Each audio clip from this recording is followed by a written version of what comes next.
I am going to rate the ads of the most known brands so you can discover what precisely they do to get profitable sales from them. Let's start with a luxury brand and then we'll go also to more affordable brands and from different categories. Let's start with luxurious brand. I picked Rolls-Royce. Here she is. Ah, the Rolls-Royce Phantom. Truly the Rolls-Royce of automobiles. The reasons why I did this is because first I just love the design of this car and the message that they are promoting. Also, I noticed they are very good at advertising. Very good. Very good. So let's check, for example, this ad where they are promoting their Ghost car. So let me just read their copy first and then we'll go from there. Ghost cannot be admired from afar. Very good. You are invited to enjoy a product experience that defines what purity can be. All-wheel drive, all-wheel steering, always assured. Ghost is at home wherever it goes. Book your product experience at your local dealership.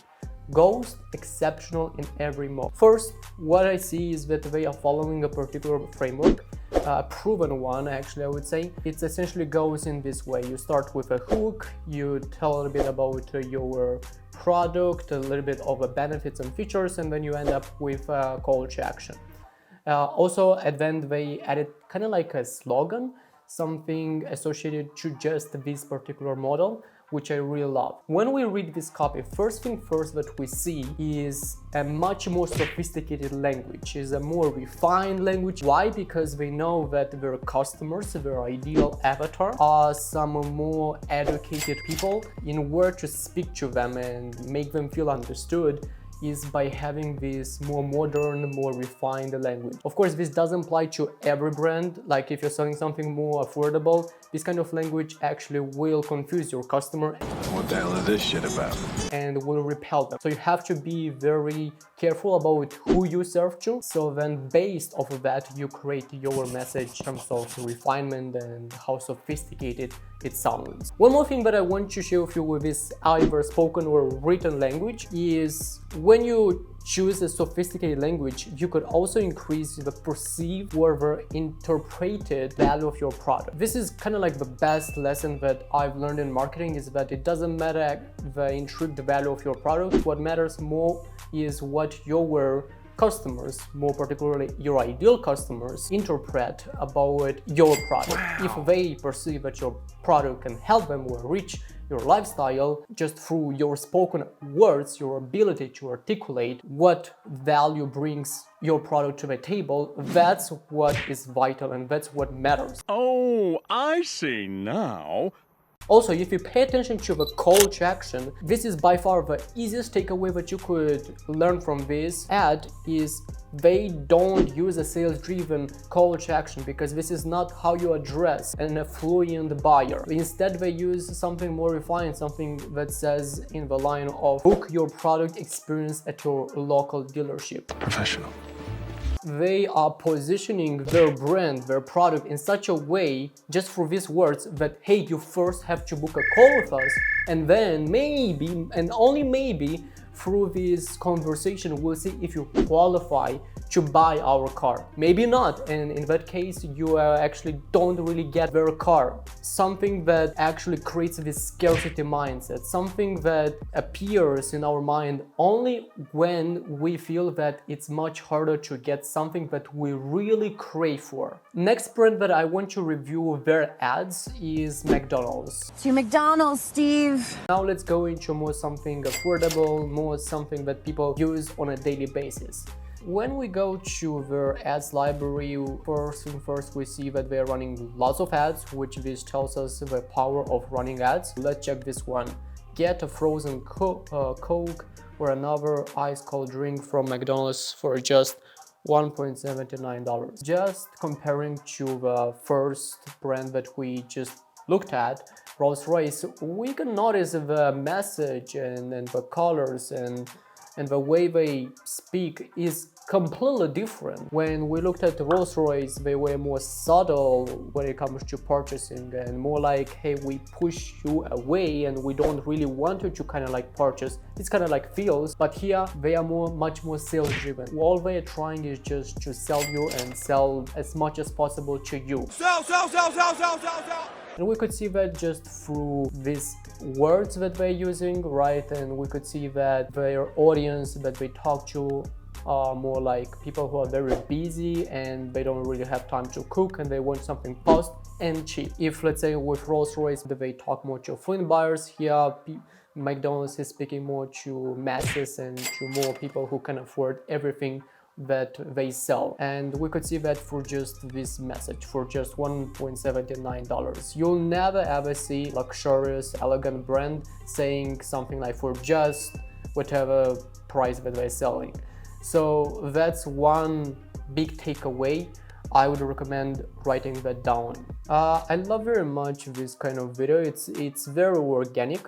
You know, if you scroll down through your feed, you won't say in the first seconds that this is an ad, just from the standpoint that it looks very organic. It's been like it was recorded by a phone. The person that they chose was a very smart decision from this standpoint that it looks like one of their ideal customers. So when you create a video, ensure that you know your customers, especially the physical traits, how they look, in what kind of clothes they wear, and then show that in your videos. And now moving to a third brand that I want to review their ads will be IKEA. I purposefully chose 3 brands from different categories so we could look at their ads and see their differences and their branding and all of that. When we look at their ads, and you could of course take a look at their ads as well and analyze them on your own. If you go to, Facebook ads library, you could just type their name and you'll see all their ads that they are running. Let's just check one ad. Let's check this one. As a parent, you child-proof everything. Well, almost everything. You may not have thought about one thing, and that's securing your dressers and chests to the wall. It helps avoid dangerous tip-over accidents. Alright, first thing first that I want to address is that whatever you're selling, it's actually not what you're selling. Let me explain. When you think about IKEA, we all think about furniture and home decor. But if we pay attention closely to what they sell here, they don't sell furniture. They sell security. They sell safety for their kids. When you create an ad, ensure that in your message, you think about deeply why someone would purchase your product, and then communicate that biggest desire through your visuals and through your ad copy. When we read this copy, we could see here, make your home a safer place for children, secure your furniture to the all. Again, like I said, they are selling certainty and they are selling security for their home and for their kids. Second thing is that just by changing your message, not the product itself, you could talk to different subsets of your ideal audiences. Let's say that their ideal audience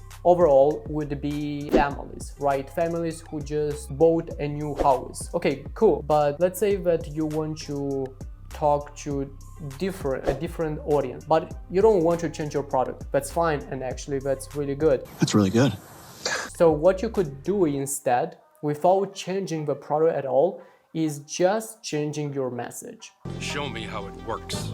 When we look at this ad, we could notice that the audience they want to reach now is busy moms, families that don't have time to just look after their kids all the time, but they want to ensure that it's safe for their kids to go through their house and nothing wrong could happen. That's just a small advantage that your message can do from the moment when you switch it to something that will speak and will resonate to different subsets of your audiences. And actually, if you ask me, I noticed this over and over from my experience that the only way to scale your ads is by changing your messages in such a manner that talks to different subsets of your audiences. So if, for example, right now you're running ads and you notice that you have a cap, you spend $1,000 per day, you cannot overspend, you cannot go farther because now it's getting unprofitable. You simply change your message. Don't change anything about your product, just switch your message